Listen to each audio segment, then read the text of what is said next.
नमस्कार दोस्तों, मेरा नाम है प्रदीप चौहान। बात समझनी है तो पूरी सुननी होगी। और दोस्तों, 8 और 9 अप्रैल 2025 ये डेट याद रखिएगा, क्योंकि ये डेट इस देश का चेहरा मोहरा सब तय करने वाली है। क्योंकि इन 2 दिन में जो गुजरात के शहर अहमदाबाद में होगा, वो तय करेगा कि इस देश में गांधी की विचारधारा रहेगी या सावरकर की विचारधारा रहेगी। इन 2 दिनों में जो डिसाइड होगा, उस पर अमल होने के बाद तय होगा। ठीक 1 साल बाद, यानी अगले साल इन्हीं दिनों में फिर हम विश्लेषण करेंगे कि दरअसल इस देश में गांधी के 100 साल सावरकर या संघ के 100 साल पर भारी रहे, या संघ के 100 साल गांधी के 100 साल पर भारी रहे। आप सोच रहे होंगे मैं क्या ये पहेलियां सी बुझा रहा हूं। दरअसल मैं बात कर रहा हूं कांग्रेस के अधिवेशन की। यूं तो आप कहोगे कि कांग्रेस के अधिवेशन होते रहते हैं, इसमें कौन सी नई बात है, क्या बहुत बड़ी तीर इसमें अगर कांग्रेस मार लेगी, तीर मारेगी, इसी उम्मीद से मैं ये कह रहा हूं। क्योंकि ये जो अधिवेशन इस बार गुजरात में हो रहा है, अहमदाबाद में, ये कोई मामूली अधिवेशन नहीं है कांग्रेस का। पहली बात तो 64 साल बाद गुजरात में कांग्रेस कोई अधिवेशन कर रही है। दूसरा, ये जो अभी बेलगावी में एक्सटेंडेड अधिवेशन हुआ था, उसी का हिस्सा है ये अधिवेशन। लेकिन सबसे इम्पॉर्टेंट ये है कि गांधी की धरती तय करेगी कि गांधी की पार्टी किस रास्ते पर चलेगी। गांधी की धरती तय करेगी कि इस देश में नफरत जीतेगी या मोहब्बत की दुकानें खुलेंगी। ये बड़ा इत्तेफाक है कि गांधी के 100 साल, महात्मा गांधी के कांग्रेस के अध्यक्ष बनने के 100 साल के उपलक्ष्य में कांग्रेस ये अधिवेशन कर रही है। और ठीक इसी वक्त संघ के स्थापना के 100 साल बीजेपी और संघ मना रहे हैं। 100 साल पहले जब महात्मा गांधी ने कांग्रेस पार्टी का कमान संभाली थी, कांग्रेस पार्टी की, तब उन्होंने शायद सोचा भी नहीं होगा कि एक दिन मेरी ही धरती से इस पार्टी को दोबारा खड़े होने की ताकत मिलेगी, या दोबारा खड़े होने की ताकत लेने के लिए इस पार्टी को फिर मेरी ही धरती पर आना पड़ेगा।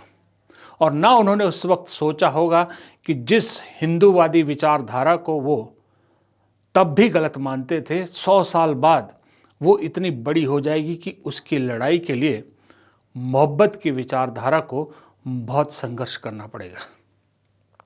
इसलिए मैंने कहा कि ये जो अहमदाबाद वाला सेशन है बहुत इम्पॉर्टेंट है। ये तय करेगा कि गांधी के 100 साल भारी हैं या संघ के 100 साल। ये तय करेगा, जो राहुल गांधी कहते भी हैं ना, कि दरअसल लड़ाई विचारधारा की है। यहाँ से रूपरेखा तैयार होगी कि नफरत की विचारधारा चलेगी या राहुल गांधी की मोहब्बत की विचारधारा। इसीलिए गांधी की धरती को चुना है। गांधी जो अहिंसा के पुजारी रहे हैं, उस शख्स की धरती से क्या मैसेज कांग्रेस दे पाएगी इस देश को, कि जहां पर धर्म के नाम पर कभी नागपुर तो कभी कहीं और आए दिन बवाल होता रहता है। क्या उस धरती को फिर से एक बार गांधी का मैसेज जा पाएगा, जहां हर धर्म के लिए जगह थी, बराबर के हक थे, बराबर की जगह थी। 8-9 अप्रैल गांधी की पार्टी ये डिसाइड करेगी कि आने वाला 1 साल वो कैसे अपने आप को खड़ा करेगी, या आने वाले 1 साल में क्या करेगी। क्या वही पुराने अधिवेशन की तरह अहमदाबाद का अधिवेशन भी बस एक लिस्ट में नाम आ जाएगा, होगा कुछ नहीं, या गांधी की धरती ये तय करेगी कि नहीं, बहुत हुआ गांधी की पार्टी का ज़मीन पे लेटना, अब खड़े होने का वक्त आ चुका है।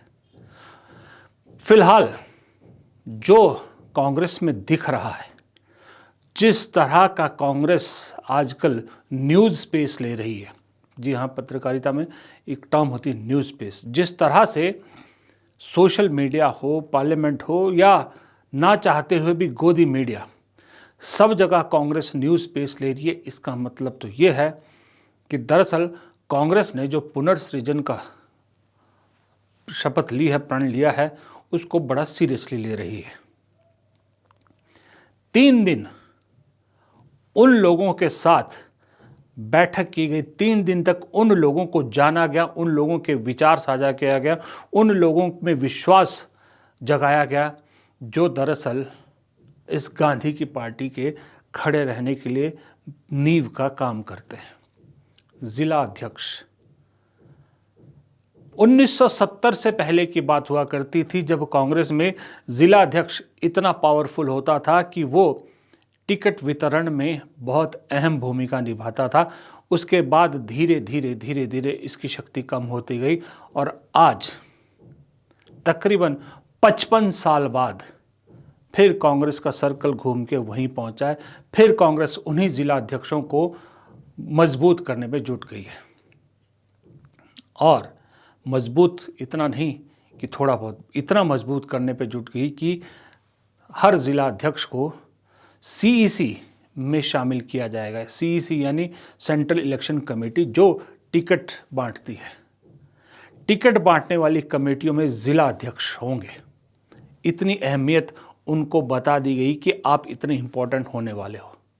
और ये बातें सिर्फ हवा ही नहीं, बाकायदा उनकी मदद के लिए एक सिस्टम पार्टी जो है सिस्टम तैयार कर रही है, जिसमें हर पार्टी को आपको मालूम है चलाने के लिए 2 चीज़ें बहुत अहम होती है। एक तो कम्युनिकेशन डिपार्टमेंट, जो पार्टी के कार्यक्रम, पार्टी के विचारधारा, पार्टी का जो भी बातचीत है वो लोगों तक पहुँचे, और दूसरा पार्टी चलाने के लिए चाहिए होता है पैसा। तो कांग्रेस हाईकमान ने तय किया है कि हर ज़िला कमेटी को, यानी डीसीसी को, डिस्ट्रिक्ट कांग्रेस कमेटी को हर तरह से समृद्ध किया जाएगा, हर तरह से मजबूत किया जाएगा। दरअसल 8-9 अप्रैल के उस अधिवेशन में जाने से पहले ज़िला अध्यक्ष हो या कुछ और चीज़ें हों, कांग्रेस बहुत चीज़ें छान के ले जाना चाहती है ताकि वहाँ पर रेजोल्यूशन के रूप में उन्हें पब्लिक के सामने या पास किया जाए या कांग्रेस का जो पूरे कार्यकारिणी उसके सामने रखा जाए। ज़िला अध्यक्षों का मैंने आपको बताया कि कितनी मजबूती कैसे प्रदान करने की बात की जा रही है। एक बड़ी इम्पॉर्टेंट चीज़ कांग्रेस इस दौरान जो भी राज्य इकाइयों से मिल रही है या ज़िला अध्यक्षों से मिल रही है, उसमें एक चीज़ और निकल के सामने आ रही है। वो ये है कि पार्टी अब ये चाह रही है कि किसी भी राज्य का प्रदेश अध्यक्ष उस शख्स को बनाया जाएगा जो चुनावी राजनीति से ज़्यादा संगठन में काम करने का इच्छुक हो। वरना कांग्रेस में होता यह है कि जो प्रदेश अध्यक्ष बनता है वो ना सिर्फ चुनाव लड़ने की इच्छा रखता है बल्कि सीधा मुख्यमंत्री पद की दावेदारी ठोकने लगता है। पार्टी तय कर रही है कि अब प्रदेश अध्यक्ष उनको बनाया जाएगा जो संगठन में काम करने के इच्छुक हो। उसके लिए चाहे जितना मर्जी सीनियर नेता हो, उसकी इच्छा अनिच्छा रिकमेंडेशन सब दरकिनार किया जाएगा। मैं कहता हूं जितना इम्पोर्टेंट ज़िला अध्यक्षों को मजबूत करने का फैसला है कांग्रेस का, उतना ही इम्पोर्टेंट ये फैसला भी है। प्रदेश अध्यक्ष अगर संगठन की मजबूती जिसका टारगेट हो, सत्ता जिसका टारगेट नहीं है, तो संगठन को मजबूत होने से कौन रोक सकता है। उस शख्स की ईमानदारी पे भी फिर शक नहीं किया जा सकता। बेईमानी वहाँ आती है जहाँ किसी को सत्ता की कुर्सी की लालच होती है। अब सवाल ये उठता है कि कांग्रेस पार्टी जिसके पास पैसा वैसे ही कम है, ये ज़िला कमेटियों को पैसा देगी कहाँ से? फिर प्रदेश कमेटियों को भी देना है, फिर सब चीज़ें देना है। अब बहुत से लोग कहेंगे कि इसके लिए तो कॉर्पोरेट जगत ही हेल्प कर सकता है। तो जब राहुल गांधी अडानी और अंबानी पर सीधा हमला करते हैं, जबकि उन गांधी परिवार को छोड़ के बाकी सब के अडानी के साथ संबंध है, दोस्ती है, तब उस हालत में कॉर्पोरेट हाउस कैसे कांग्रेस को मदद करेगा? सवाल वाजिब है, जाहिर सा।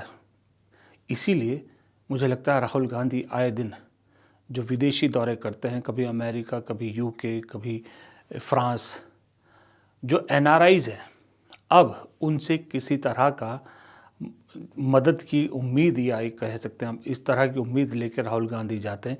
एक तो वो इम्पोर्टेंट फैक्टर प्ले करने वाला, और मुझे लगता है ये मेरा, हो सकता है मेरा निजी विचार है, हो सकता है मैं गलत भी हूँ, कॉर्पोरेट जगत के अंदर भी कहीं ना कहीं एक उबाल आने को है।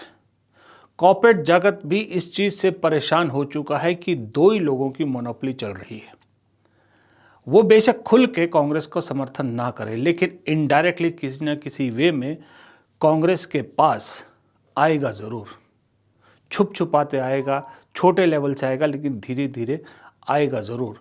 मुझे ऐसा लगता है, हो सकता है मैं गलत हूँ, लेकिन इतना ज़रूर मैं जानता हूँ, जितनी बातचीत या जितना इनपुट मुझे मिलता है, कि कॉर्पोरेट जगत के अंदर भी, औद्योगिक जगत के अंदर बहुत उबाल है इस सरकार के खिलाफ मोनोपोलीज को लेकर।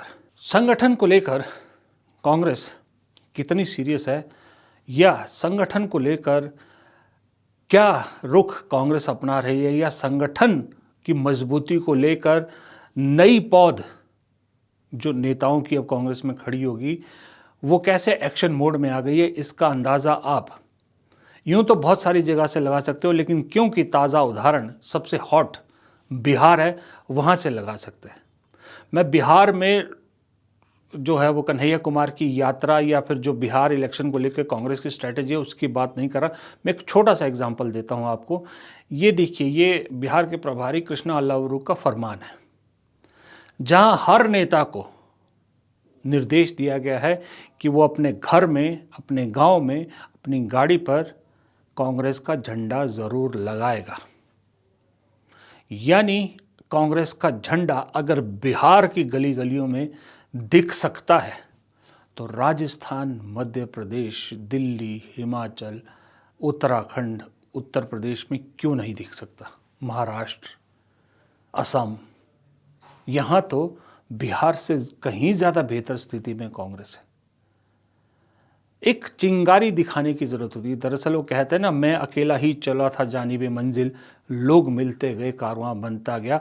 वो अकेला, आप सोचेंगे ये शेर यहाँ फिट नहीं बैठता, मैं मानता हूँ ये फिट नहीं बैठता, लेकिन मेरे कहने का आशय समझिए आप। मेरे कहने का मतलब है कि छोटी सी शुरुआत करने की ज़रूरत थी, उसके बाद धीरे धीरे धीरे धीरे कारवां बनता जाएगा।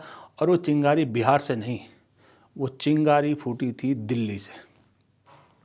कोई फ़ायदा कांग्रेस को नहीं हुआ कागज़ों पर, लेकिन पार्टी के जोश में क्या फ़र्क पड़ा है ये हम सब देख रहे हैं। इस दौरान पार्टी अलग अलग प्रदेशों के नेताओं से तो मिल ही रही है। अब कभी गोवा के लोग भी मिले हैं, फिर मणिपुर के लोग भी मिले हैं, असम, उत्तर प्रदेश, बिहार, तमिलनाडु, केरल, ये तो हम देख ही चुके हैं, पंजाब। जैसे मैंने कल के वीडियो में भी कहा था ना, दरअसल कांग्रेस ये जानती है कि अब जो सफ़र है वो कांग्रेस का तो मुश्किल है, लेकिन कांग्रेस के पास प्लस पॉइंट ये है कि उसके पास सब कुछ पाने के लिए, खोने के लिए कुछ नहीं है। लेकिन बीजेपी का सफ़र कांग्रेस से भी ज़्यादा मुश्किल है, क्योंकि एंटी इनकम्बेंसी हर जगह बीजेपी का रोड़ा बन रही है। वो चाहे केंद्र की हो, चाहे राज्य सरकारों की एंटी इनकम्बेंसी हो। इसलिए कांग्रेस का सफ़र बीजेपी के मुकाबले आसान है, बीजेपी का सफ़र ज़्यादा मुश्किल है। और कांग्रेस के पास, जैसे मैंने कहा, खोने के लिए कुछ नहीं है, पाने ही के लिए है सब कुछ। बीजेपी के पास खोने के लिए सब कुछ है, पाने के लिए कुछ नहीं है। ये फ़र्क है। इसलिए संघ के 100 साल और गांधी के 100 साल, ये एक साल जो दोनों सेलिब्रेशन साथ चलनी है, या दोनों जो एक साल जो कस्में खाई हैं लेके चलनी है, ये बड़े इम्पोर्टेंट है। साल के आखिर में, अगले साल इन्हीं दिनों देखेंगे कि सावरकर जीते या गांधी जीते, नफ़रत जीती या मोहब्बत की दुकानें खुलेंगी। फ़िलहाल इस वीडियो में इतना ही। प्रदीप चौहान को दीजिए इजाज़त। नमस्कार।